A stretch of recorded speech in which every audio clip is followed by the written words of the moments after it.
That may be the greatest catch I've ever seen in my life.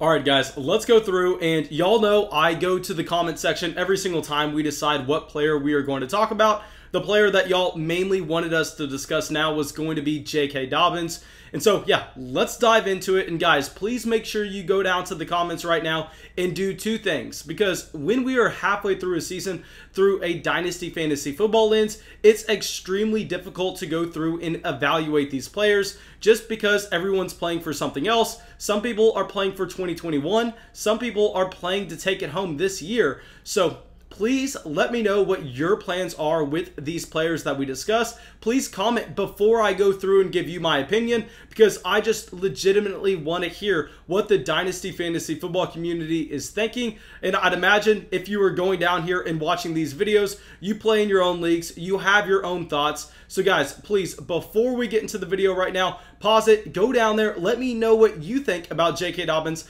Let me know if you are buying or you are selling and for what price. Also, guys, while y'all are down there, please let me know what player y'all want me to talk about next, just because we go there every single time to make those decisions. Alright, so let's dive into it and let's talk about J.K. Dobbins. And I think the easiest way we can look at this running back is actually just breaking down this Baltimore Ravens backfield and try to project what we think we can see from it in 2021.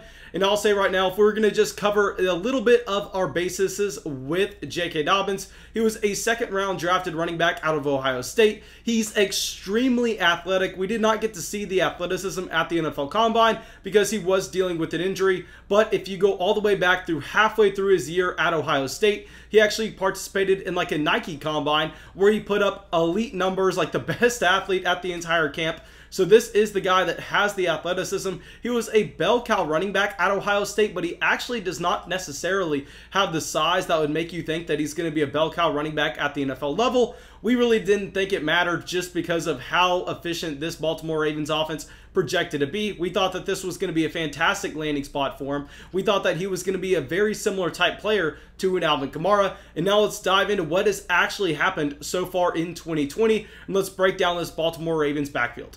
And while we are breaking down this Baltimore Ravens backfield, at this point, we have seen 2 extra games played by both J.K. Dobbins and Gus Edwards. So I think it's best if we look at everything through a lens of points per game. I'm not even just points per game, just statistical category by game, because Mark Ingram has played 2 games less due to his ankle injury. Now let's dive into it. And for the carries, we're actually seeing that Gus Edwards is the #1 running back in this backfield, averaging close to 10 carries a game. J.K. Dobbins is down there at 6.5. Mark Ingram is up at 8.5. But we have to understand that those carries between the 20-yard lines, this is what I talk about all the time with DeAndre Swift, they are not necessarily the valuable carries in the offense. What you want to be seeing is you want to be seeing the targets out of the backfield, and you want to be seeing the usage at the goal line, and we are actually getting those targets out of the backfield for J.K. Dobbins, and that's really what's been vaulting up his little fantasy production so far in 2020, where he's averaging about 2.5 targets out of the backfield a game.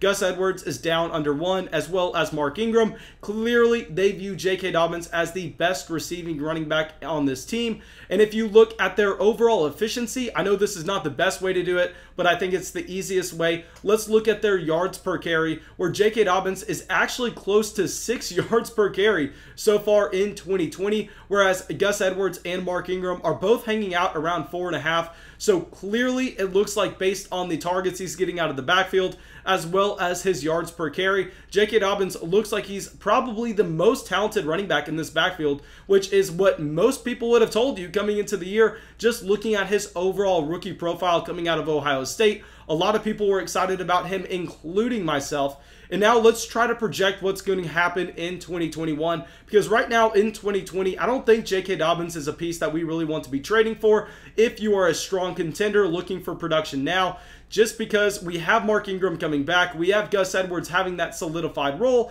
I think that we are going to expect J.K. Dobbins to be a low-end running back too, with some upside if we see them kind of just gear their offense a little bit more through J.K. Dobbins as the year goes on. But let's not try to project that. Let's just try to look at what the situation is going to be in 2021. Try to decide if it makes sense for going and trading for J.K. Dobbins now on a roster that wants some long-term value. And right now, let's go through, and I think the easiest way to project J.K. Dobbins is, one, we know that both Gus Edwards and Mark Ingram don't have their contracts guaranteed in 2021. Gus Edwards doesn't even have a contract in 2021. He's actually signed to a one-year deal right now. And if we look at Mark Ingram is signed in 2021. But if you look at the dead cap space as well as the contract he's signed to, I can almost guarantee that he's going to be cut after this season. But what I am worried about is I am worried about them losing their two most utilized running backs in the backfield is going to tell the front office that they need to go and sign another player. I think what's actually probably likely in this backfield is that we've seen Gus Edwards really succeed so far in 2020. So they probably signed Gus Edwards to a cheap running back deal that's maybe a 1 or 2 year type deal going into 2021. They let Mark Ingram go to save some money, and they just roll in with J.K. Dobbins and Gus Edwards. And now let's be extremely aggressive with our projection of J.K. Dobbins,